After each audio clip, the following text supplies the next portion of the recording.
안녕하십니까 시청자 여러분, 박정호입니다. 총선이 이제 2달여 앞으로 다가왔습니다. 여야가 설 연휴를 앞두고 설 민심 잡기에 열심히 현장에서 뛰고 또 토론회도 나가고 최선을 다하고 있는 모습인데요. 그리고 어제는 윤석열 대통령의 신년 대담도 방영이 됐습니다. 녹화됐던 대담이었는데 그 내용도 지금 많은 파장을 일으키고 있는 상황입니다. 자, 각종 현안과 관련해서 오랜만에 이분을 모셨습니다. 최재성 전 청와대 정무수석 모셨습니다. 안녕하십니까? 안녕하세요. 네, 반갑습니다. 반갑습니다. 저희가 현장에서 선거할 때 그 현장에서 자주 뵙다가 네. 이렇게 저희 스튜디오는 좀 오랜만에 오시는 것 같아요. 네네. 네, 어떻게 지내고 계십니까? 저는 이제 정치 네. 은퇴를 한 거죠. 은퇴. 네, 그래서 네.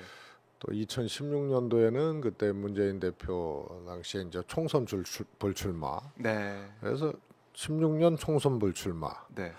2018년 17년 집권 초기에 아무것도 안 하겠다. 백이종군. 네.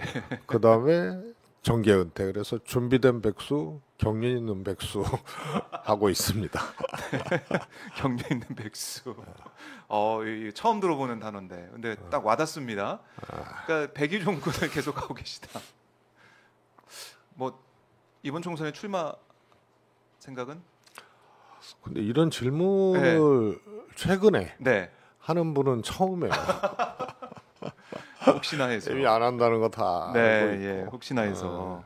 그 총선 얘기는 뭐 뒤에 더 저희가 또 하도록 하고, 네네. 어쨌든 오랜만에 이제 오마이 TV 오셔서 여러 가지 뭐 현안에 대해서, 그다음에 우리 궁금해하는 분석이 필요한 것에 대해서 말씀을 좀 들어봐야 될 것 같은데요.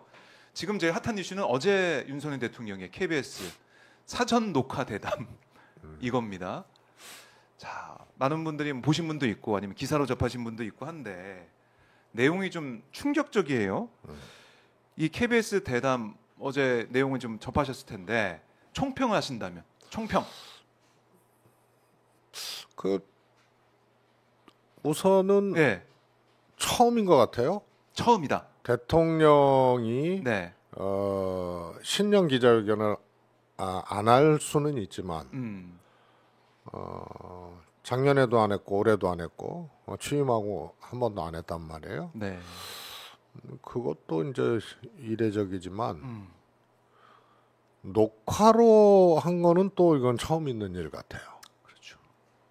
녹화. 그래서, 그래서 뭐 국민과의 대담이든 뭐 기자회견이든 그걸 녹화로 한다 이것이 네, 처음 있는 일인데 내용도 조금 어떻게 당혹스러울 정도로 하여튼 황당했잖아요. 네. 그러니까 이게 녹화를 안 하고 생방으로 기자회견을 했으면 어떤 사고가 났을까, 어땠을까 하는 이제 그런 상상을 하게 되는 그런 기이한 회견이었죠. 그래요? 대담이었죠. 네.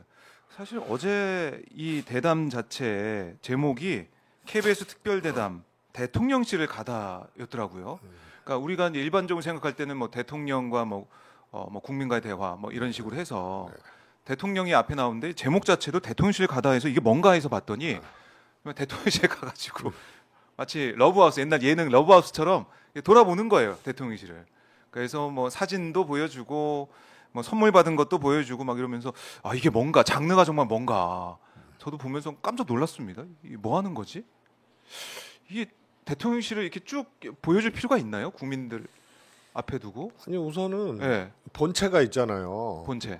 기자회견이든 뭐 대담이든 그 뭐 다 아시다시피 이제 김건희 여사 문제하고 또 통상 이제 신년에 기자회견이나 이런 것을 하는 이유가 항상 그렇거든요. 8.15 때 대통령 또 그렇죠. 예, 메시지가 있고 이런 거는 한 해에 또 국정 운영에 대해서 국민들한테 얘기를 하고 네.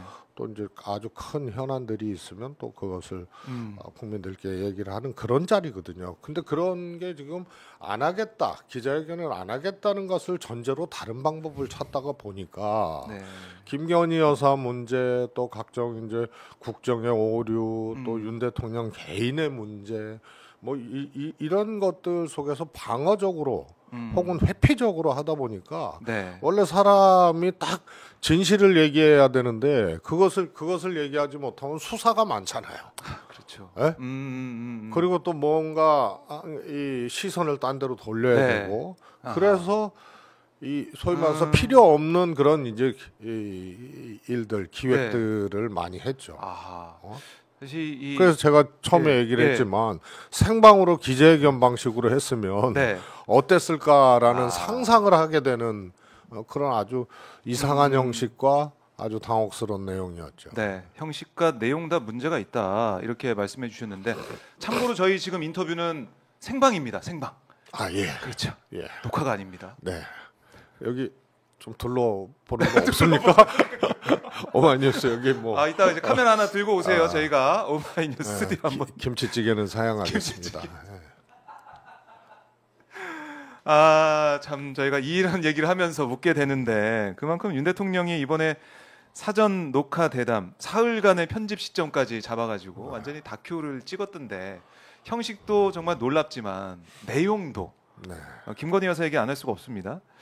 이 KBS 앵커가 질문하면서 파우치 논란 이렇게 얘기하고 또 외국 해외의 회사가 만든 뭐 이 파우치 이렇게 얘기를 하더라고요.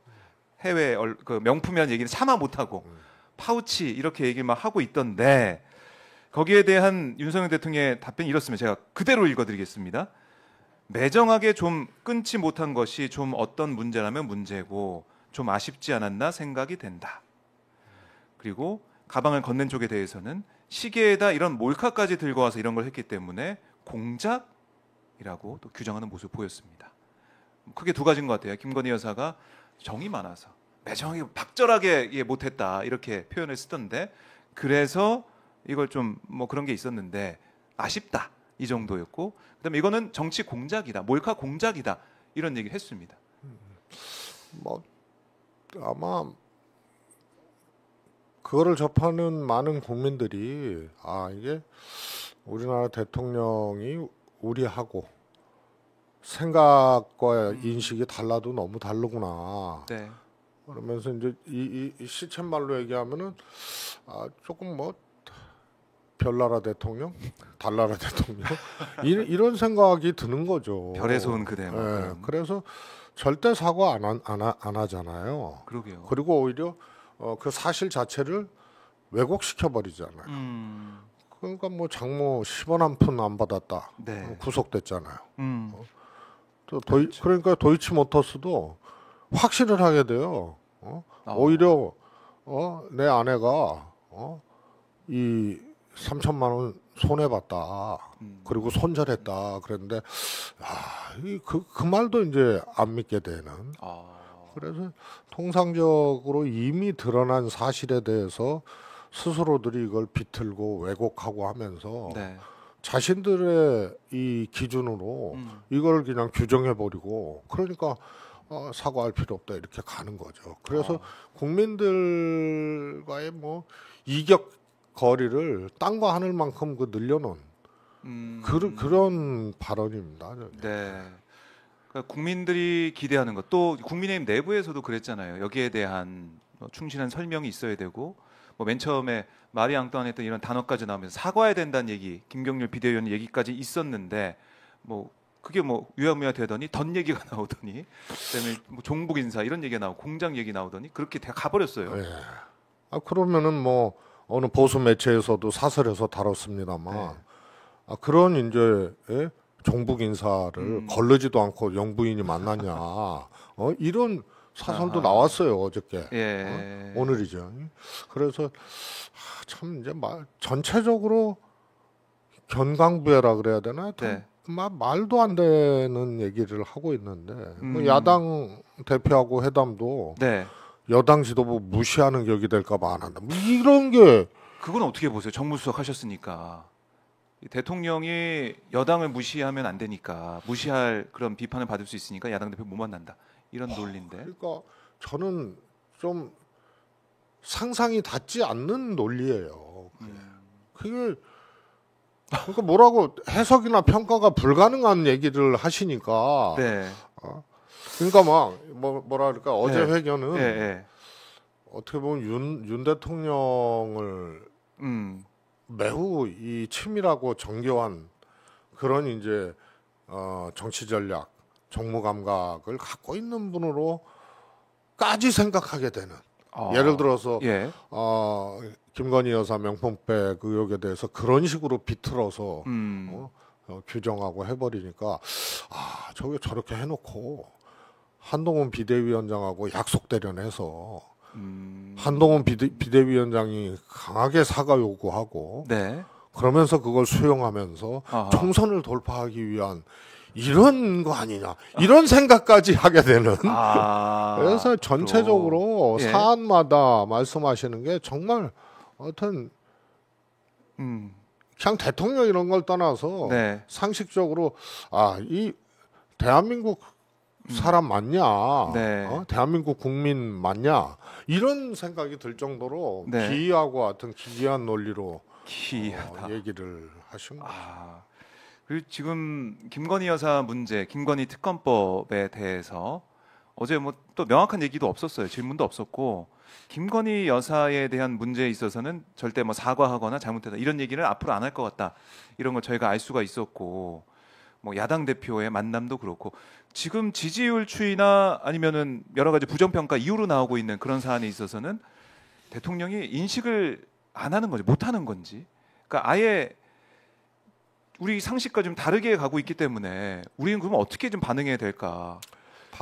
반응이 불가능하잖아요. 그래서 오히려 그냥 제가 아까 말씀드렸지만 국민들과의 그냥 이격거리를 네. 하늘과 땅만큼 벌려놨다 그랬는데 윤 대통령은 정말 경험해보지 못한, 겪어보지 못한 대통령이자 네. 겪어보지 못한 그런 이제 존재예요. 그러니까 어떻게 해야 될지를 모르겠어요. 뭔가 이 국민이든 야당이든 언론이든 네. 뭔가 정상적인 어떤 싸우더라도 좀 정상적인 방식과 정상적인 논리로 붙어야 되는데 이걸 네. 아예 그냥 차단해 버리는 그래서 자꾸 윤 대통령이 네. 정말 치밀한 전략가가 아닌가라는 생각을 하게 되는. 자, 또 돌파하기 위한 뭔가 또 있지 않을까 그래서 이런 아마 생각도 그 명품백 사과든 뭐 김건희 여사 관련된 문제든 예. 돌파가 안 되면 이게 총선이 잘 안 될 텐데 그거는 그러니까요. 그래서 예. 상식적으로 이해가 안 가기 때문에 제가 그런 생각까지 했다는 거죠. 그런 전략까지 짜고 있는 게 아니냐. 김건희 여사 명품백 문제도 약속 대련 아니냐. 그래서 여당이 한동훈 위원장이 뭐 탁 하면서 예. 그럴 리는 없지만 아마 제가 예.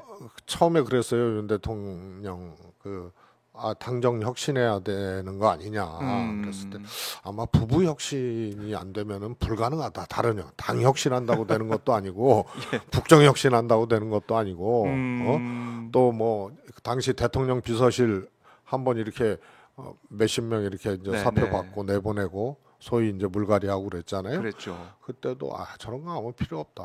부부 혁신을 해야 된다. 부부 혁신을. 근데 명품백 같은 거 뭐 이런 거 사과하거나 네.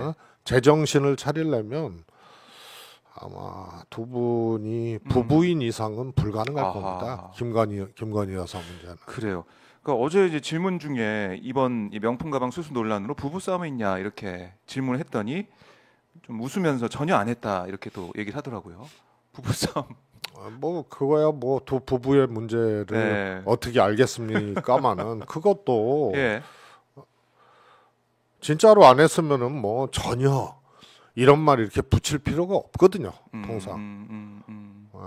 그런데 이제 강하게 네. 그렇게 전혀 안 했다. 전혀라는 말까지 써가지고 하면은 그럼 이렇게 되면 어쨌든 대통령실 입장에서는 대통령 입장이 나왔고 이거 정리하고 있는 수순이라는 거죠.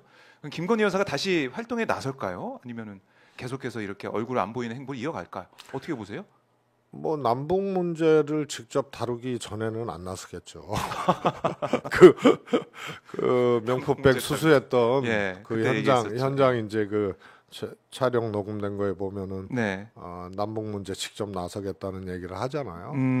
좀 잠잠해지면 네. 자신에 대한 문제가. 근데 그 이후로 이제 더 커진 거 아니에요 지금? 아하. 그 영상이 이제 공개가 되면서 그랬죠. 이제 당분간 어렵죠. 당분간 어렵다. 네, 일각에서는 뭐 이 순방 일정에 동행할 수도 있다. 뭐 이렇게도 보시는 분들이 있어가지고. 제가 보기에는 그거는 할 가능성이 높죠. 순방 일정 통해. 예. 그러면 국민들 여론은 글쎄요 더 안 좋아질 것 같은데. 그런데 또 꼭 가야 될 때가 있거든요. 네. 그럴 땐 등장할 그러니까 수 대통령 있다. 혼자 가시는 게 아니고 네. 부부가 같이 가야 될 때가 또 있는 거고. 네. 그래서 그리고 심리적으로 그렇잖아요. 보통 뭐 일반 분들도 무슨 이제 조금 어려운 일을 당하거나 네. 고민이 있거나 마음대로 마음대로 잘 안 풀리거나 이러면은 네. 어디 여행이나 한번 갔다 와. 뭐 이런 권유도 하고 그런 생각도 하잖아요. 예. 국내에서 이렇게 이 모습을 드러내지 못하고 움직이지 못하고 하면은 네. 뭐 해외나 이런 거는 또 할 수 있다. 아마 심리적으로 또 그거를 일종의 이제 다른 도피처, 네. 다른 방식으로 또 선택할 수 있는 게 아닌가 싶어요. 네. 순방은 갈 수도 있겠다.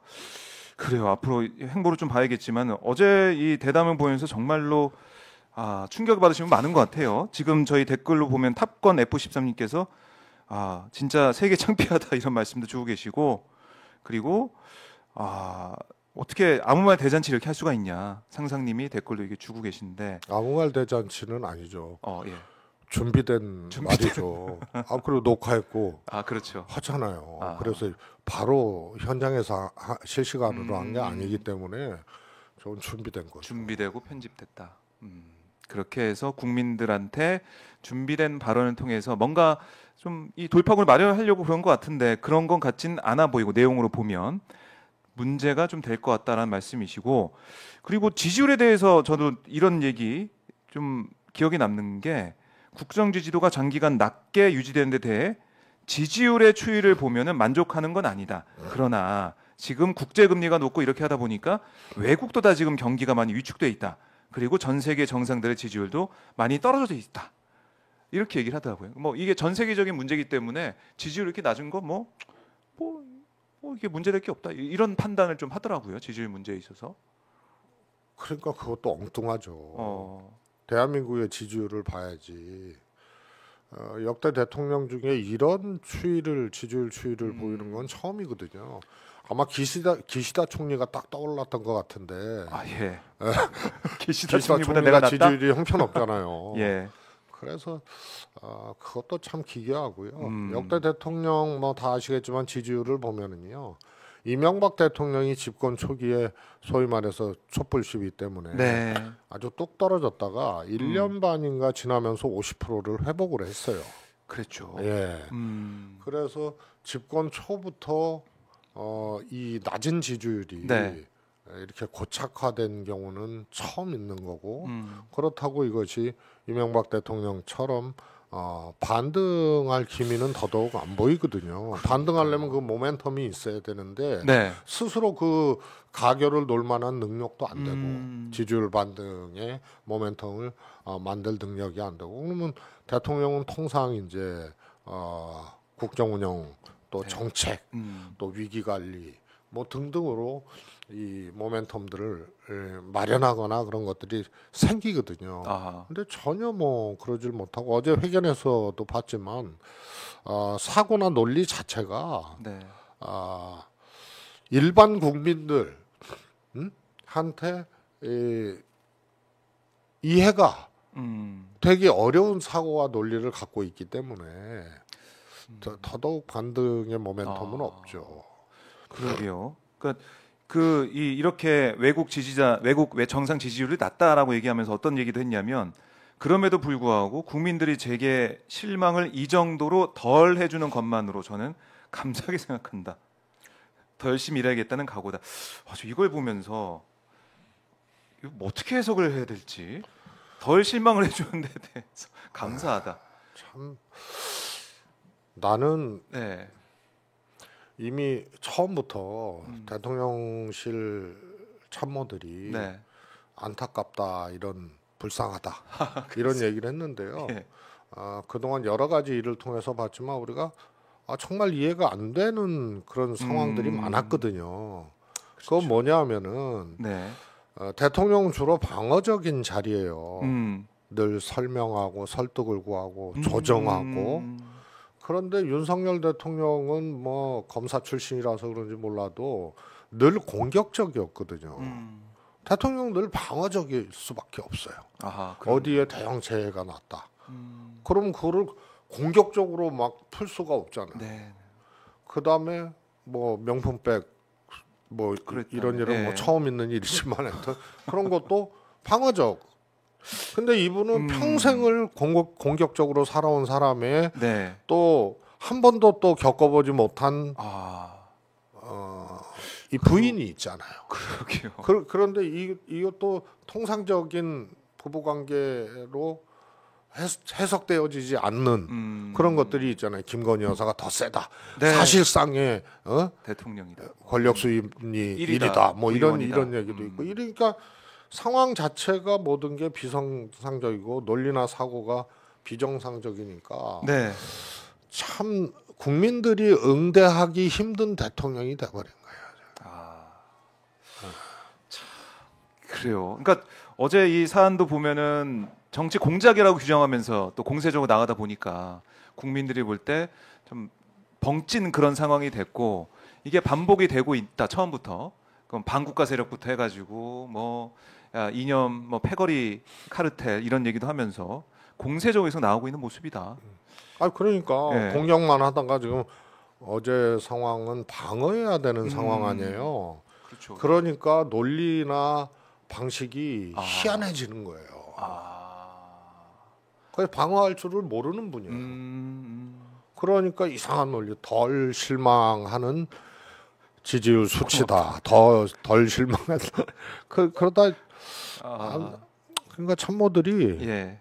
아예 그런 것에 대해서 저건 준비할 수 있는 시간이 있었잖아요. 그렇죠. 어? 충분히 있었죠 시간이. 그래서 대통령 개인의 문제도 있지만은 참모들이 전혀 역할이나 이런 것을 할 수 없는 구조다. 그래서 통상 뭐 김영삼 대통령도 뭐 머리는 빌리면 된다 그러고 근데 이 양반은 그냥 바로 오더하잖아요. 자신의 지식 체계라든가 네. 혹은 또 정책에 대한 어떤 능력 이게 대통령은 정책 제안이 아니고 대통령이 얘기하면은 그거는 힘을 갖고 집행을 그렇죠. 해야 되는데 네. 정말 이 인스턴트 식품처럼 그냥 바로 내놨다가 철회한 게 한두 가지가 아니잖아. 장관이 대신 책임지고 말이야. 그렇죠. 그게 취약 연령 낮추는 문제, 52시간 문제. 이게 뭐 엉터리 근데 R&D 예산 같은 거 엉터리. 근데 이게 자신이 정책 능력이라든가 혹은 또 그 국정 운영과 관련된 어떤 네. 이 판단 능력 이런 것들이 누가 봐도 형편없는데 이걸 듣고 그걸 여러 얘기를 듣고 판단하고 결정하는 과정을 결격하고 바로 그냥 하고 안 되면 불같이 화내고 그러니까 네. 사실상 참모 기능이 없는 거예요. 못 하는 거예요. 참모들이 그러니까 있어도, 녹하고 준비할 수 있었는데 저렇게 나온 거죠. 저건 아무도 못 건드린 거예요. 어제 이제 100분 동안 94분 정도 되는 이 영상을 보면서 많은 분들이 여러 가지 평가를 하고 계신데 완전 무능이다. 그리고 유체이탈 안무화 잔치, 약속 대담, 약속 대련 얘기가 있다고 약속 대담이라는 얘기도 지금 하고 계신데 참 더 이상 뭐 이제 분석하고 이럴 거 없이 그냥 그러죠. 네, 저러다가 이제 네. 이 남탓만 하게 되고 대통령이 남탓만 하게 되면 그건 끝난 거거든요. 네. 그러다가 나름 이제 고독감을 느끼고 그러다가 이제 아주 고급적인 말 나중에 나오죠. 네. 역사가 평가할 것이다. 윤 대통령이 따뜻한 대통령이 되겠다. 따뜻한 대통령으로 기억되고 싶다 뭐 이렇게 얘기를 또 나중에 하던데 저는 따뜻하다 이런 얘기 또 김건희 여사와 함께 뭐 강아지와 사진 찍은 거 이런 모습 보면서 김건희 여사가 마치 정이 많은 사람인 것처럼 또 어제 영상에 이제 보이는 그 좀 시간을 만들던데 그런데도 불구하고 이태원 참사 얘기, 이태원 희생자 유족들 얘기도 안 하고 해병대원 순직 얘기도 안 하고 따뜻하다고 하면서 그런 정작 따뜻하게 보도해야 될 사람들의 얘기에서는 아예 얘기를 안 하더라고요. 우선은 이제 정치 또 이제 국정 또 대통령이란 무엇인가 이런 것에 대한 깊은 고민과 인식이 결격된 분이죠. 네. 뭐 김건희 여사야 두말할 필요도 없고 그런데 김건희 여사가 역대 부인과는 비교가 되지 않을 정도로 엄청난 영향력을 갖고 그렇죠. 사실상 대통령보다 더 세다 이런 얘기가 나올 정도로 강한 영향력을 행사하고 있잖아요. 네. 그래서 나는 이런 하여튼 겪어보지 못한 상황 이런 것들이 네. 모두를 진짜 혼란스럽게 하기 때문에 정상적인 정상적인 응대와 정상적인 싸움도 안 돼요. 어떻게 됩니까? 하면 어떻게 국민들 대응을 좀 해야 됩니까? 아마 제가 보기에는 가장 그 마지막이 힘들고 좀 스스로들 관점에서는 좀 처참하게 될 것 같아요. 마지막엔 그렇게. 스스로들 기준으로 보면 처참하게.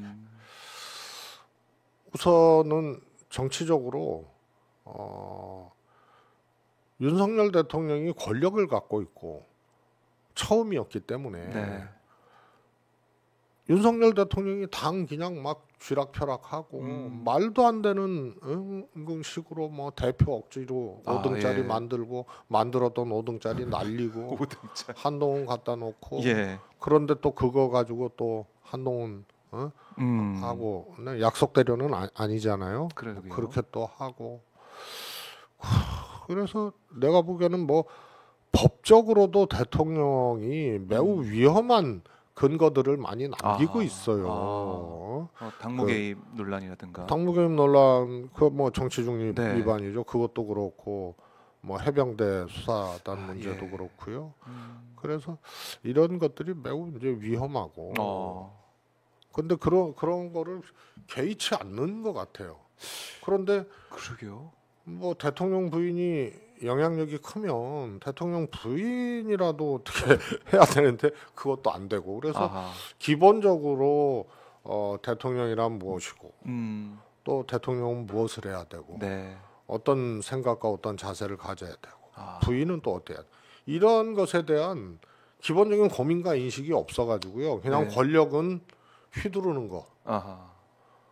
그리고 김건희 여사의 발언이라든가 뭐 네. 물론 뭐 녹음입니다만 그런 걸 과거에 들어보면 그런 게 여실히 나타나는 거 아니에요? 그래서 이런 인식을 누구도 교정시켜 줄 수 있는 사람도 없고 불같고 공격적이고 즉흥적이고 헛소리하면은 그야말로 뭐 거친 소리를 다 한다는 거 아니에요? 그래서 국회에서도 과기부 장관한테 네. 대통령한테 정말 엄청난 소리를 들었다는데 사실이냐 그러니까 오죽했으면 과기부 장관이 아닙니다 그래야 되는데 거기서 아무 말도 안 했어요. 그리고 끝나고 난 다음에 별도의 입장문을 냈죠. 그런 일 없습니다. 그래서 이게 예. 이런 상황이기 때문에 이제 수습 불가한 거고요.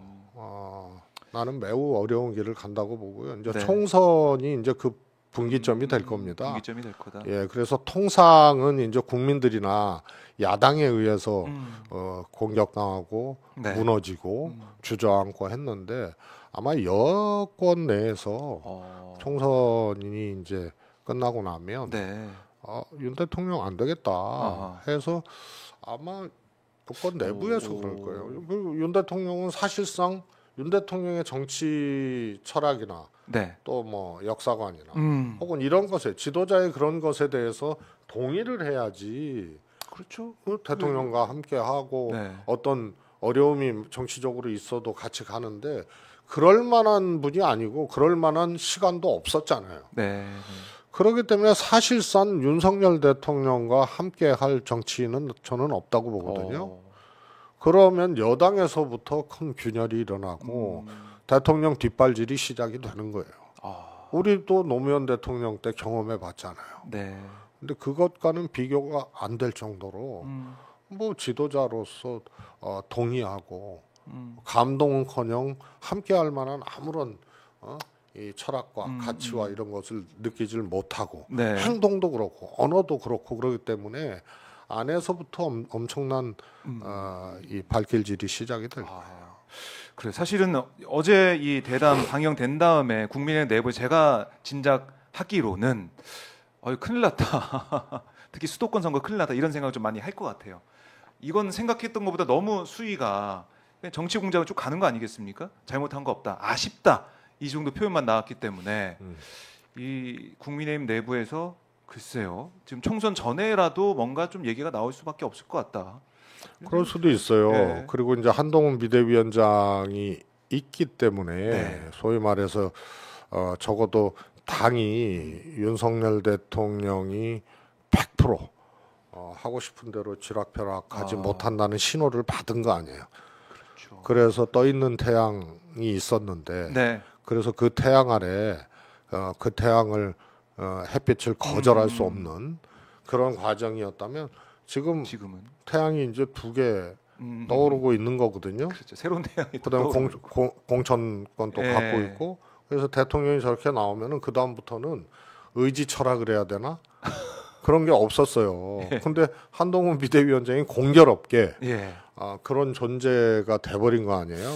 그러다 보니까 지난번에도 대통령과 갈등이 있었을 때도 의원들이 안 움직이잖아요. 그 전에는 막 연판장 돌리고 막 하고 들이받고 그랬는데 안 움직이고 그만큼 정말 이 신호 포착이 빠른 게 또 정치권이거든요. 정치인들이거든요. 그래서 아마 소리들이 좀 나올 수 있어요. 알겠습니다. 반응을 좀 보도록 하고 자, 어제 이제 대담 내용 저희가 이 정도 좀 정리를 해보고요. 한동훈 비대위원장 말씀하셨으니까 자, 한동훈 비대위 평가 어떻게 좀 하고 계십니까? 제가 보기에는 그 나이도 이제 젊고 상대적으로 젊죠. 그리고 외모도 그렇고 그런데 윤석열 대통령하고 똑같아요. 똑같아요? 술은 안 한다고. 아니 뭐 그거는 윤석열 대통령도 그렇게 패셔너블하지는 않으니까 그런 점이야 이제 외피적인 거고 언어나 행동, 인식 이런 것들, 그다음에 방식 이런 것도 비슷한 것 같아요. 우선은 무조건 공격적이잖아요. 그러게요. 무조건 공격적이에요. 발언 그리고 누군가가 타겟이 있어야 돼. 항상 어떤 현안이나 뭐 있을 때 누군가가 있어요. 그래서 사실 취임 첫 일성이 운동권 세력 청산. 그렇죠. 그렇게 해서 그리고 자기 얘기를 하고 자신의 정책을 얘기하고 해야 되는데 민주당이라면 어떻겠습니까? 그다음에 뭐 법과 이렇게 쓰는 사람도 있는데 그래서 항상 누구를 끌어들이고 누구를 표적을 하고 스스로들한테 불리한 질문도 그렇게 끌어들여 가지고 응대를 하죠. 그래서 제가 보기엔 윤석열 대통령하고 너무 똑같아요. 아바타라는 그런 수식어가 맞다 그러면 지금 보면 그런데 둘 다 공격적이잖아요. 그러니까 충돌도 일어나고 그러는 거죠. 그렇게 해서 충돌까지 일어난다. 그러니까 어제 관훈클럽 토론을 보면 한동훈 위원장이 이런 얘기 하더라고요. 만약 검사 독재가 있었다면 이재명 대표는 지금 감옥에 있을 거다. 이 발언도 지금 많이 회자가 되고 있던데. 그런 식이죠, 매사가.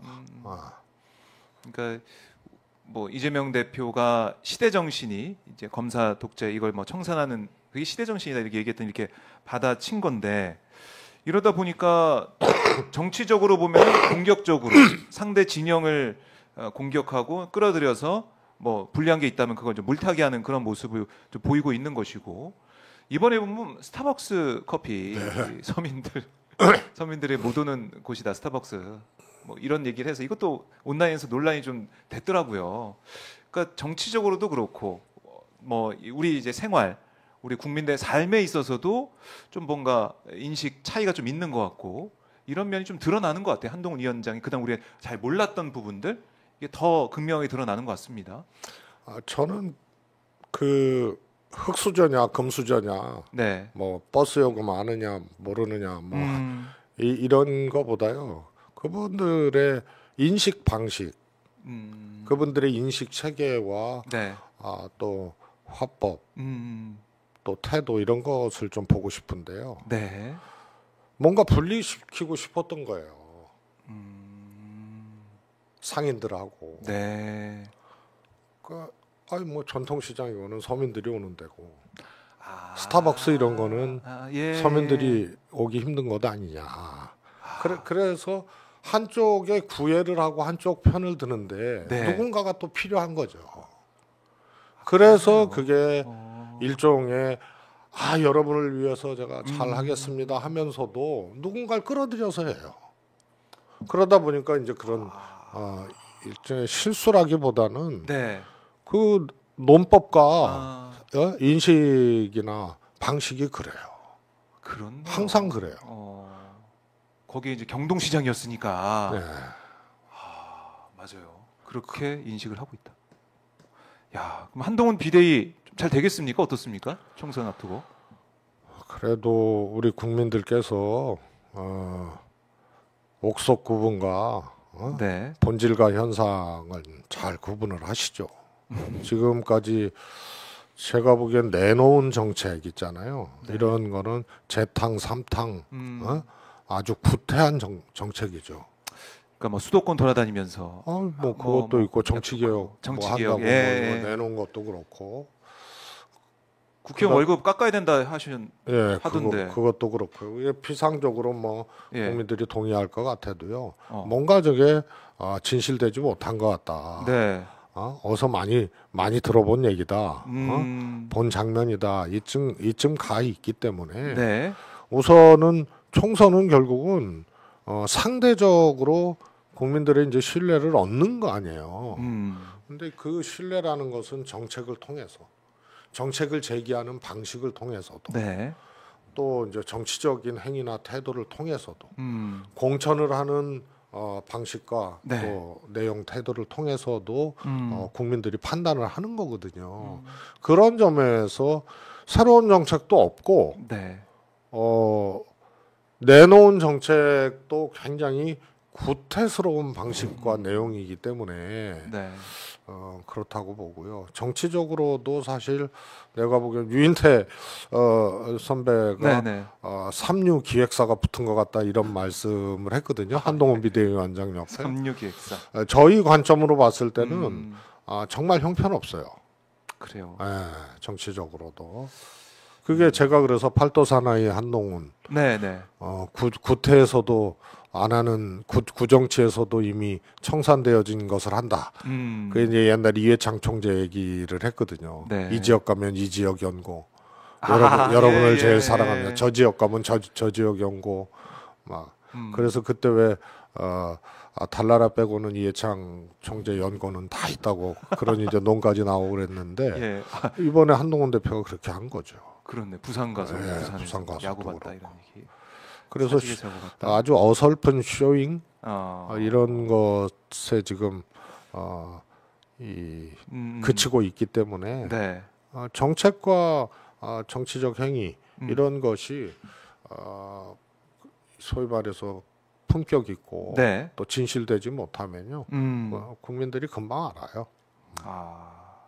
그래요. 국민들이 판단을 하고 과연 어떤 정책이 정말 국민을 위한 정책이고 또 어떤 게 쇼잉인지 아닌지 알 거다. 말씀. 목련이 필 때쯤이면은 분명히 네. 목련이 피기 전에 분명히 판가름이 날 겁니다.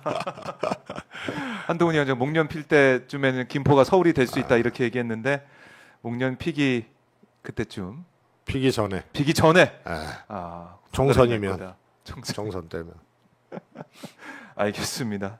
최재성 수석과 함께하고 있는데요. 그 촉이 맞을지 저희가 또 지켜보도록 하고, 자 이제 뭐 선거 얘기를 저희가 이제 본격적으로 좀 해봐야 될 것 같은데, 민주당이 비례제를 준연동형 비례제 지금 현재 지금 준연동형 비례제를 유지하기로 했습니다. 그리고 범야권의 이제 준위성 정당을 만들겠다. 뭐 이 워딩이 민주개혁 선거 대연합 얘기를 하고 통합형 비례정당을 만들겠다라고 얘기하고 있는데, 좀 예상 좀 하셨습니까, 이재명 대표? 네, 전 오래됐죠. 어, 그게 병립형 회기를 사실 멋지게 지면 뭐하냐 이런 이제 이 대표 말씀이 있었고, 네, 그러면서 사실 병립형으로 가겠다라는 게 음. 전제된 그런 이 조짐들이 많이 보였잖아요. 그러니까요, 맨 처음에는. 그러다가 멋있게 지면 뭐하냐 이런 말씀을 하셨어요. 그 뒤로 거기에 대해서 문제 제기하고 혹은 다른 의견을 네, 제시하는 당내 인사 또 바깥에 분들이 좀 계셨죠. 네, 그러면서 뭐 하여튼 우여곡절이 있었잖아요. 뭐 그렇죠. 당원 투표로 결정하자 뭐 그런 이제 이상한 제안도 있었고 네. 뭐 이러면서 대표한테 위임돼서 한 건데 결론적으로는 네, 잘한 거고요. 저는 그때 당시에 결국은 준연동제, 네, 연동형 비례제 이렇게 될 수밖에 없다. 왜냐하면 병립형 회기는 국민의힘도 강하게 그렇게 생각하고 있는 거고. 그렇죠. 국민의힘은 예, 병립형 당시 얘기하고 기준으로 보면 시점으로 보면 유일하게 이 정부 들어서서 네. 여당과 야당이 생각이 같았던 게 병립형 회기였던 거거든요. 네, 그런데 저게 준연동형으로 가게 되면 국민의힘이 반대할 거고, 네. 그러니까 위성정당 방지를 위한 뭐 이런 거라든가 그러니까 이런 건 법안 아예 만들자. 불가능한 거고. 안 됐고. 이제 하려 그래도 국민의힘이 안 예, 하죠. 예. 그러면 패스트 트랙 태워야 되는데 그러면 1년 걸리고. 그래서 그냥 현행 준연동제 플러스 위성정당으로 갈 수밖에 없는 거 아니냐라는 얘기를 제가 했었고요. 근데 조금 아쉬운 거는 네. 두 가지예요. 하나는 과정 관리, 정치적 이슈든 뭐 정치개혁법 관련법이든 그 다음에 정책이든 간에 네. 그 자체에 옳으냐 그르냐 이게 중요한 게 아니고요. 그래서 저는 정책도 정책 전략이라는 표현을 써요. 이거를 언제 어느 때 누가 네. 이것을 내놓고 국민의 수용성에 대해서 또 점검을 하고 또 이로 인해서 또 안 좋은 효과 네. 또 예상할 수 있는 그런 악영향 뭐 이런 것들도 또 측정을 하고 그래, 이런 것을 이제 그래서 정책 전략이라는 표현을 쓰는데요. 네. 특히 이제 정치 현안이라든가 이런 등등은 더더욱 그렇죠. 음. 그런데 대표께서 그런 얘기를 먼저 할 필요가 있었을까? 그래서 아쉬운 당내 부분이. 여론 수렴이라든가 상황 네. 이런 과정 관리들을 하면서 결론을 내릴 때 해야 되는데 그거를 미리 하셔가지고 조금 더 스무스하고 매끄럽게 할 수 있는 것을 아예 그게 과정 관리가 좀 잘못돼서 네. 조금 어렵지 않았느냐 이 생각이 들고 이번에도 준연동형으로 네. 그렇게 생각을 결론을 냈으면 위성정당 하지 말자고 제안을 하시는 게 더 좋았죠. 아하, 제안을. 예. 근데 국민의힘이 어차피 받지 않잖아요. 그래도 제안을 그 우선. 노력을 하고 음. 제안을 하고 네. 그러고도 안 되면은 어쩔 수 없는 거예요. 4년 전에도 황교안 대표가 내놓고 위성정당 하겠다고 해버렸어요. 네. 그럼 그대로 가면은 그냥 의석을 그쪽에 아주 선물을 하는 거 아니에요. 그렇죠. 그러니까 불가피하게 위성정당을 했단 말이에요. 네. 그래서 이번에도 이 현행 제도로 그냥 가기로 그렇게 결론을 냈으면은 그런 이제 정치적 행위들을 분명히 하고 노력을 해야 되는데 네. 그러지 않고 바로 그냥 위성정당 하겠다라고 한 것은 조금 이제 아쉬운 대목이죠. 아쉬운 대목이다. 정무적으로 좀 아쉬운 대목. 뭐 이제 국민의힘에서는 국민의 미래를 벌써 이제 창당 작업이 들어갔기 때문에 뭐 어쩔 수 없이 그렇게 네. 하는 거죠. 그래서 지금 이재명 대표 뭐 표현에 따르면 칼을 권투 경기인데 권투 시합인데 칼을 들고 나오는데 뭐 이 냄비 뚜껑이라도 들어서 막아야 되지 않느냐라고 얘기를 하면서 또 이렇게 갈 수밖에 없는 데서 뭐 사과도 하면서 광주에서 이렇게 가고 있는데 저는 과정이나 이런 면에서 더 부드럽게 더 스무스하게 갈 수 있었던 부분이 있었다. 왜냐하면 국민들이 보잖아요. 그 국민들이 이제 심판이거든요. 네. 그 심판한테 잘 보여야죠. 네. 그래서 선거도 그렇고요. 평소에 정당 지지율도 그렇고 네. 자신들의 이제 정치적 태도, 내용, 그다음에 정책 이런 것을 국민들 앞에 내놓으면서 판단을 요청하는 게임이에요. 네. 평소에는 지지율로, 그렇죠. 선거 때는 표로. 그래서 그 판단을 요청하는 사람이기 때문에 그 심판에게 네. 판단을 잘 할 수 있는 그런 과정과 행위와 네. 태도와 내용들이 뒷받침이 되는 게 아주 중요하죠.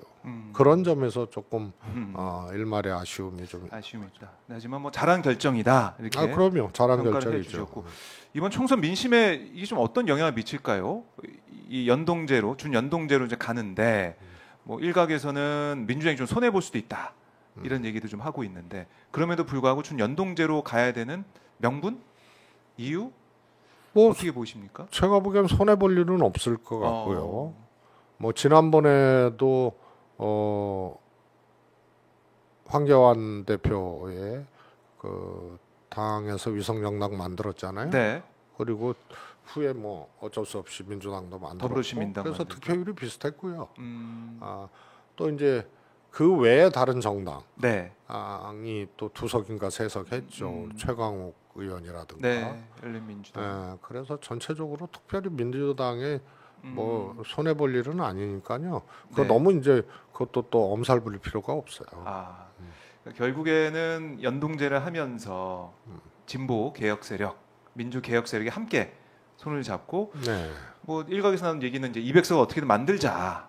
그래야 야권이 함께 촛불 그 혁명 정신을 이어받아서 야권이 함께 만들어서 이 윤석열 정권을 심판해야 된다. 뭐 이런 얘기는 계속 나오고 있단 말이죠.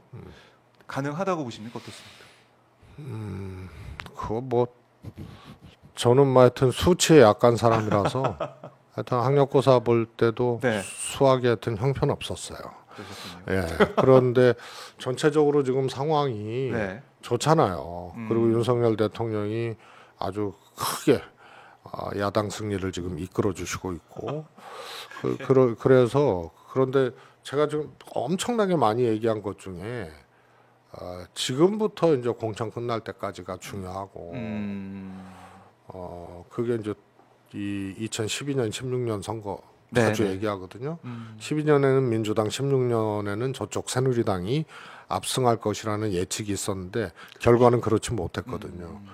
그러면 다른 지표들 뭐 이런 것들 조사한 거 네. 다 있는데 왜 그 예상과는 달리 결론이 났을까?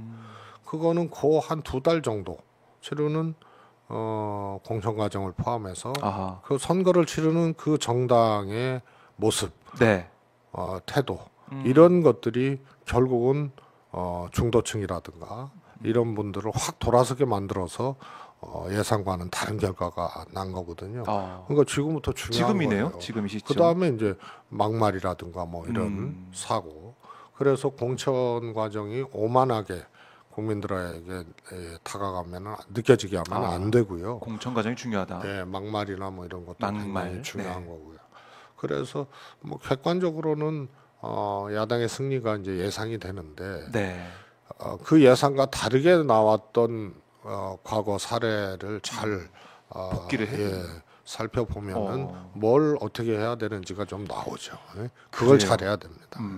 앞으로가 중요하다라는 건데 이 얘기를 좀 여쭙고 싶어요. 이명백 민주당 공관위원장이 윤석열 정권 탄생하도록 원인을 제공한 사람들이 책임을 져야 된다. 뭐 이런 취지의 얘기를 수차례 지금 하고 있습니다. 제가 기억하는 2번 정도 같은 취지의 얘기를 하고 있는데 윤석열 정권이 탄생하도록 원인을 제공한 사람들 어떻게 보면 이 문재인 정권 그때 문재인 정부에 있었던 주요 요직에 있었던 사람들이 책임을 져야 되는 게 아니야. 이렇게 또 해석이 돼서 언론들은 보고 있단 말이죠.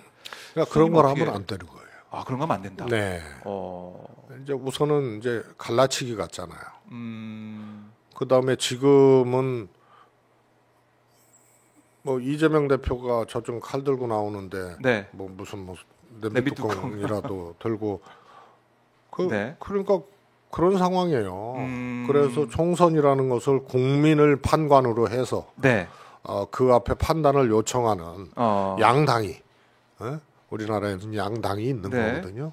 그래서 어떻게 경쟁해서 이기고 필요하면 어떻게 싸울 것인가 이렇게 가야 되는데 그 취지와 의도가 어땠든 간에 그것은 일단 민주당 안을 조금 이렇게 분리시켜 놓는 네. 그런 발언이거든요. 그래서 시기적으로나 총선을 앞두고 또 공관위원장이 그런 얘기를 할 필요도 없고 소득도 없는 거죠. 그러다가 정말 불같이 세게 붙었다, 싸운다 내부에서 이쯤 되면은요. 예. 제가 아까 얘기했던 각종 지표에서는 승리가 예견되는데 그런데 결과가 거꾸로 나오는 게 바로 그런 것들이거든요. 근데 지금 민주당 뭐 당원들, 지지층 또 뭐 일반 국민들 입장에서는 윤석열 정권 하에 너무나 힘들고 지금 경제도 그렇고 안보도 불안하고 김건희 여사 문제 이렇게 불거져 있는데 계속해서 이거는 뭐 이제 공작이다 이런 얘기가 하고 있으니까 너무 힘든 거예요. 이 검찰 정권 시대가 너무 힘들기 때문에 네. 이런 정권 탄생에 어떻게 보면은 윤석열 총장 시절에 이걸 제대로 수습하거나 잘 마무리하지 못한 당시 정부가 책임이 있는 게 아니냐 이런 비판의 목소리 있단 말입니다. 쓸데없는 게요. 네. 아마 국민들은 윤석열 대통령을 찍은 스스로를 많이 책망을 하실 거예요. 그래서 그거는 어떻게 보면 억지로 갖다 붙이는 얘기거든요. 이미 결론은 윤석열 대통령으로 났고 네. 지금 윤석열 치하에서 살고 있고 예를 들어서 이런 상황에서 네.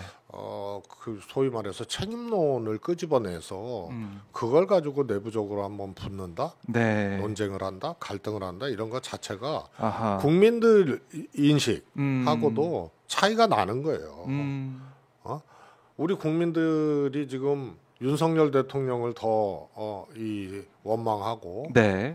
또 문제 제기하겠어요. 아니면 왜 윤석열 대통령 탄생시키도록 해놨냐라고 그거 한번 따져보자라고 하겠어요. 그래서 정치권의 생각과 네. 언어로 이거는 오히려 국민들의 생각과 이런 것과 동떨어진 거예요. 아하. 그래요. 그럼에도 불구하고 이런 또 주장도 있습니다. 최소한 지금 뭐 임종석 전 의원도 거론되고 전 실장도 거론되고 여러 가지로 이제 이름이 거론된 사람들이 있는데 이런 과거의 일에 대해서 뭐 진솔하게 사과나 어떤 입장을 더 내놔야 되는 게 아니냐. 그리고 좀 한번 쉬었다 가는 게 어떻겠느냐 이런 얘기도 있고. 임종석은 4번 쉬었어요. 네. 근데 뭐 임종석이 뭐 디올백을 받았습니까? 뭘 했습니까? 네. 그래서 예를 들어서 이쯤 가면은 이제 거의 막 가는 거예요. 야, 후보가 잘못해서 졌지. 네. 그리고 역대 최고로 대통령 임기 말 지지율이 그렇게 높았던 적이 어딨냐. 네. 그렇다고 대통령이 이재명 후보하고 네. 무슨 척지고 갈등하고 그런 거 아니지 않느냐. 그래서 거지. 후보 책임론쯤으로 가면은 아하. 이제 그걸 보는 국민들이 무슨 생각하겠어요. 그래서 아무 소득 없는 일을 하는 거예요. 그러니까 이게 뭐 공관위원장 발언도 나오고 하다 보니까 언론에서도 주목을 하게 되고 조명하게 되고 이런 게 어떻게 보면 민주당 뭐 내부의 갈등처럼 비춰지게 되면 국민들이 볼 때는 이것도 다른 판단할 수 있다. 뭐 이걸 좀 우려를 하시는 거네요. 지금 보면은. 그렇죠. 그래서 국민들은 그런 거 따져보자고 얘기를 안 하잖아요. 그게 정치인들이 그러는 거고 당 안에서 그러는 거지. 네. 누가 따져보자 그래요?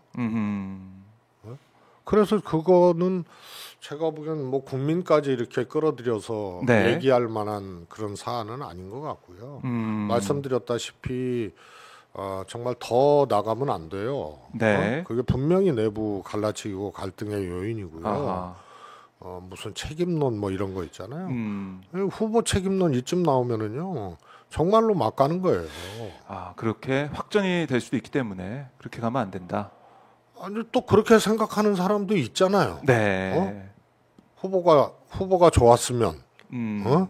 뭐 그런 반론도 있잖아요. 그런 얘기도 그게 있기 때문에. 이제 공식적인 싸움이나 이런 걸로 안 된 거는 네. 후보 책임론을 얘기하는 정치인이 없었기 때문에 그래요. 음. 그런데 이렇게 돼서 그렇게까지 가게 되면은 네. 매우 곤란한 아. 상황이고 일이 벌어지는 거죠.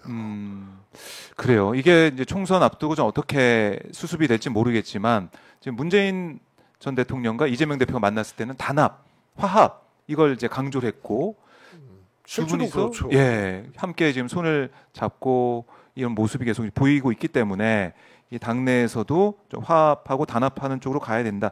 이렇게 정리를 해보고 제3지대 얘기를 그래도 저희가 좀 해야 될 것 같은데 이낙연 신당 새로운 미래 어떻게 좀 예상하십니까? 총선 성적?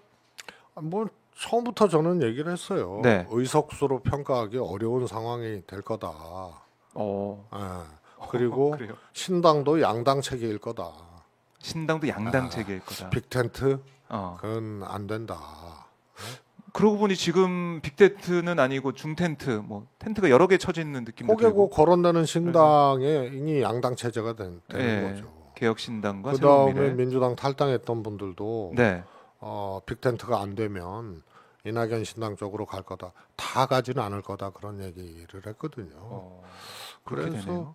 뭐 신당도 이제 두 갈래가 되는 거고. 네. 그리고 의석수로 평가할 수 없는 거예요. 뭐 지금 준연동형제가 유지되면서 뭐 두세 석 네. 그렇게 얻을 수는 있어도 근데 정치적으로 정당으로서의 어떤 지속성 네. 또 정치적 의미 영향력 이런 것들을 가져갈 수 있느냐 이런 기준으로 보면은 이준석 신당이 그래도 상대적으로 정치적 의미는 갖고 갈 수 있는 네.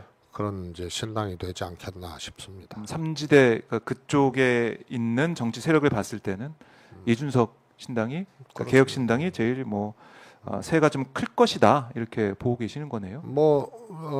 그렇죠. 그리고 그렇게도 하고 총선 후에 네.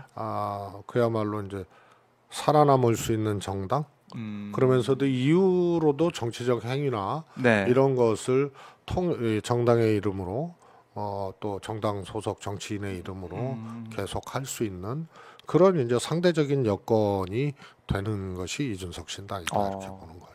사실 이낙연 전 대표 탈당하고 신당 만든다 했을 때 저희도 뭐 기자들도 봤을 때는 그게 가능할까? 그리고 왜 이렇게 급하게 하는 걸까라는 생각 여러 가지 생각을 좀 했었는데 수석님은 어떻게 보셨어요? 이낙연 전 대표의 탈당, 뭐 신당 창당 이 과정을 쭉 지켜보셨는데 좀 국민들이 볼 때는 이거 너무 급발진 아닌가? 왜 이렇게 하지? 이런 생각 많이 했을 것 급발진이 같아요. 아니고요. 예. 이준석 창당 과정과 이낙연 창당 과정을 좀 비교해 보면은 이준석 전 대표의 경우에는 나 신당하기 싫어. 거기는 어차피 그래서 네. 보수의 그라운드로 돌아와야 돼요. 아하. 보수의 그라운드, 노는 그라운드가 보수이기 때문에. 네. 그래서 신당하기 싫은데 그냥 어떻게 뭐 당도 대통령도 조금 바꿔줘 이런 명분을 이제 걸은 거거든요. 그리고 실제로 신당하기 싫었을 거예요. 그런데 신당할 수밖에 없는 상황. 몰렸다. 네, 이렇게 이제 느껴지고 보여지는 거고요. 네. 이낙연 대표께서는 오히려 이준석 대표처럼 그렇게 이제 일종의 정치적 밀당을 이렇게 공개적으로 하는 이런 과정을 거치지 않아서 네. 급발진처럼 느껴질 수 있지만요. 거기는 신당하겠다고 전제하고 정치적 행보를 한 경우거든요. 다르네요. 다르죠. 상황이. 그래서 갑자기 그랬다라고 겉으로는 느껴지지만 네. 사실상 거기는 이재명 대표에게 메시지를 던진 것도 혹은 만난 것도 네. 이미 신당하겠다고 이 마음 먹고 진도가 나가 있는 상태에서 한 거기 때문에 밀당도 아니었죠. 정치권은. 그래요. 예, 내 정치를 하겠다. 민주당 나와서 신당을 만들겠다 이런 생각을 가지고 이낙연 전 대표가 포석을 계속 깔아왔다 이렇게 보면 되겠네요. 그렇습니다. 그래서 이제 통상 이제 비주류나 정치적 패배자의 경우에는 네. 참 견디기 힘든 게 있긴 있어요. 음, 그러나 그것을 당 안에서 다시 경쟁하려면 하고 네. 아니면은 뭐 무릎 꿇고 하는 거죠. 그렇죠. 그런데 그것을 당에서. 그래서 제가 우회로를 택한 아주 안 좋은 선택이다라고 얘기를 했는데요. 뭔가 정치를 계속 하고 싶으니까 했는데 민주당 이재명 대표의 민주당에서는 못 하겠거든. 예. 그래서 우회로를 택했다는 표현을 썼어요. 그래서 심지어는 제가 지금 윤석열 대통령의 총애를 받고 있는 네. 김한길 대표가 당대표였으면 그러면 탈당해야 되냐. 거기에 동의하지 못하는 우리. 예. 그래서 이제 정당 정치라는 게 또 오랫동안 해오셨고 민주당에서 그 정당 정치를 좀 현실적으로 어렵고 네. 힘들고 해도 그거를 전면적으로 부인하고 새끼를 택한 경우이기 때문에 성공하기 어렵죠. 성공하기 어렵다. 당에서 좀 투쟁을 하고 사실 지금 계속 저희가 말씀은 초반부터 하겠지만 윤석열 정권에 대해서 어떻게 우리 국민들의 아픔과 고통을 어떻게 이걸 돌파해낼 것이냐, 야당의 역할을 할 것이냐, 수권정당의 모습을 보일 것이냐 여기에 이제 머리를 맞대야 되는데 그게 아니고 나와버렸으니까 네. 글쎄요 국민들이 어떤 판단을 하게 될지 좀 지켜봐야 될 것 같습니다. 자 저희가 이제 말씀 나눈 지 거의 1시간 벌써 됐는데 그렇습니까? 예 재밌게 얘기 나누다 보니까 1시간이 벌써 지나고 있는데요. 60일 남았죠. 이제 2달 남았는데 총선이 아까 뭐 당 얘기도 하고 구도 얘기도 하고 이게 말씀하셨는데 핵심 변수 어떻게 좀 그래도 한번 정리를 해본다면 그 말씀드렸어요. 공천이 공천. 남았고요. 네, 그 다음에 이제 이 가장 예민한 시기이고 국민들도 다 촉각을 세우고 네, 지금 정당의 모습, 정치 이런 것을 바라보고 계시기 때문에 생각지도 못한 막말, 또 뭐 그런 사고 이런 것들이 이제 어느 당이 이 그런 게 발생되느냐 이런 것들이 이제 굉장히 커요. 네, 말 한마디 한마디. 그 전에 예를 들어서 차명진 전 의원의 세월호 발언이라든가 이런 거 굉장히 컸고요. 네, 과거까지 소환이 되거든요. 그래서 그렇죠. 안 밝혀진 그동안 공개되지 않았던 네, 뭐 특정 정당의 특정 정치인의 이야기나 발언 이런 것들이 다시 소환되기도 하고 네, 그 2012년도에도 그랬거든요. 아하, 김용민 낙검수 김용민 예. 씨가 그때 민주당 노원으로 출마를 했었단 말이에요. 그때도 과거 발언을 과거 소환하고 발언이, 예. 조금 막 비틀기도 했죠. 언론에서 막 보도 난리가 많이 났어요. 했죠. 그래서 총선마다 부활절을 꼭 끼고 총선을 치르잖아요. 네, 총선 전에 부활절이 있거든요. 아하, 그러면은 그때는 뭐 소위 말해서 조금 개혁적인 목사님들도 굉장히 비판을 하고 막 그랬었죠. 그래서 그런 사례들이 쭉 있기 때문에 네, 뭐 2004년도에는 이제 노인 발언부터 아, 이런 게 그렇네요. 반드시 있을 수밖에 없어요. 또 왜냐하면 평소에는 잘 안 보여지거나 크게 안 다뤄져도 총선 직전에는 이것이 거의 뭐 핵폭탄처럼 작용을 하거든요. 네, 그런 점들이 이제 변수가 될 수 있고요. 공천은 절대로 오만하게 하면 안 돼요. 이게 오만하다 싶다. 야당도 마찬가지고 그쯤 되면 국민들이 네, 제일 싫어하는 게 오만한 거거든요. 그리고 음. 같은 당 안에서 싸우는 거, 네. 자기 편끼리 싸우는 거 제일 싫어하고요. 음. 그래서 그런 점들이 이제 드러나게 되면 네. 굉장히 그건 타격이 이제 크게 되는 거죠. 제가 볼 때는 어제 이제 대통령의 이 신년 사전 녹화 대담 이 발언 하나 하나도 이것도 그럼요. 설 이제 앞두고 큰 그렇습니다. 영향을 줄 것 같습니다. 그래서 말씀드렸잖아요. 저게 전략적으로 심도 있는 약속 대련적 이런 현장이 깨고 나오고 이 소위 말해서 수놓기가 아니면 저런 거는 굉장히 큰 국민의힘 입장에서 아주 악재가 발생한 거죠. 아니 이제 설 연휴 때 가족들 모이면은 다 한마디씩 할 것 같고 누가 누구 어떤 백을 들고 다니는지 한 번씩 볼 것 같아요. 저는. 근데 디올인가 샤넬인가. 저거는 뭐 예. 설 차례상에도 올라갈 수밖에 없는 말을 대통령이 하신 거고. 네. 그런데 더 중요한 건 그 이후로 저게 어떻게 될 건가를 아예 해법 자체를 그냥 차단해 버리고 네. 오히려 이상하고 기괴한 논리로 저걸 갖고 가서 국민의힘 입장에서는 매우 곤혹스러운 상황이 됐고 저거는 이제 거론하는 순간 네. 그렇죠. 너 거론해봐라. 어허. 대통령이 그런 거거든요. 나는 이런 거고. 딱 정해준 거예요. 규정을 한 거예요. 이 친북 발언 뭐도 나오고 이게 뭐 당시 계략이라는 네. 그런 거고 말이야. 이 부인이 매정하지 못했다. 온 국민은 매정하게 보는 분을 매정하게 못한 것이 아쉽다라고 얘기를 했는데 이거 자체는 그래 국민의힘에서 이거 건드려 한번 해봐라 이런 거거든요. 예. 그래서 건드는 순간 저거는 이제 폭탄이 되는 거예요. 또 그래요. 뇌관을 여러 가지 놓은 그런 대담이었죠. 자, 설 연휴 때 저도 이제 설 연휴 때 가족들 보면 아마 이 얘기가 제가 꺼내지 않더라도 나올 것 같아서 많은 분들이 안 나올 수 없게 만들었잖아요. 지금 얘기를 할 수밖에 없을 것 그것도 같아요. 녹화인데 그러니까요. 준비된 건데. 네. 자, 뭐 그 이후에 어떻게 여론이 형성되는지 좀 지켜보고 설 이후에 다시 한번 모셔가지고 총선 판세나 이런 것도 한번 들어보면 좋을 것 같아요. 오늘은 이제 윤 대통령 발언을 포함해 여러 가지로 좀 저희가 얘기를 나눠봤고 총선 앞두고 각 당이 주의해야 될 그런 부분들 저희는 하나씩 짚어봤습니다.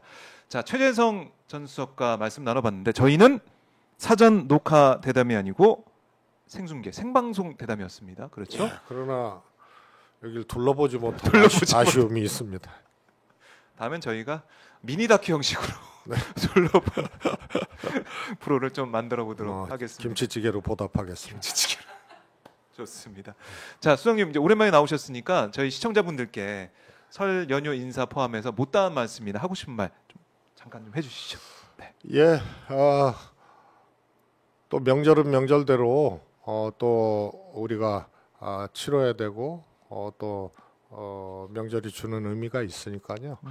편안하시고 또 희망을 다시 품는 그런 설 명절 됐으면 좋겠습니다. 당연히 이 어려운 상황의 근원이 되는 이 윤석열 정권이죠. 윤석열 정권이 설을 거치면서 정말 정신은 못 차리겠지만 국민들이 혼내줘야겠다 이런 생각을 하시는데 저도 민주당 소속 정치인이라서 꼭 이런 거는 아니고요. 여러분들도 한마디씩 좀 거두시고 그렇게 했으면 좋겠습니다. 이번 설이 주는 의미이자 또 우리가 함께 가져야 될 또 일종의 뭐 책무 또 해야 될 일 아닌가 싶습니다. 아주 역동적이고 실천적인 설이 될 것 같은 예감입니다. 네, 기대가 되는 설. 저희 한번 설 명절 어떻게 좀 보내는지 저희 나중에 또 하나하나 들어본 시간도 갖도록 하겠습니다. 수석님 오늘 말씀 잘 들었습니다. 다음에 또 뵙겠습니다. 네, 감사합니다. 고맙습니다.